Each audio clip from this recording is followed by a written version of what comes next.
Hi అండి. ఈరోజు వచ్చేసి గోధుమ పిండితోటి స్వీట్ బొండాలు చేశాను. చాలా పర్ఫెక్ట్‌గా వచ్చాయి. ఇంక ఈ వర్షాకాలంలో సాయంత్రం అవ్వగానే ఇంక వర్షానికి ఏదో ఒకటి తినాలి అనిపిస్తది. అప్పటికప్పుడు కారం కారంగా గానీ, ఇంకేదన్నా గానీ టీ టైంలో.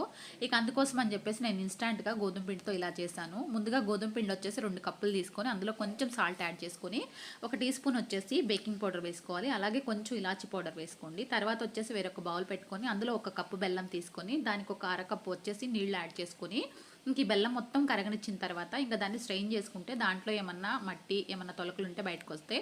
తర్వాత వచ్చేసి ఈ వాటర్ పూర్తిగా చల్లారిన తర్వాత గోధుమ పిండిలో మిక్స్ చేసుకోవాలి.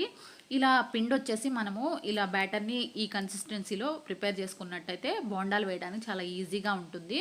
ఇంకా తర్వాత కడాయి పెట్టేసి అందులో ఆయిల్ వేడైన తర్వాత నేను చిన్న చిన్న బోండాలుగా వేశాను. చాలా పర్ఫెక్ట్గా అండ్ సూపర్ టేస్టీగా వచ్చాయి. మీరు కూడా ట్రై చేయండి. రెసిపీ అయితే చాలా బాగుంటుంది.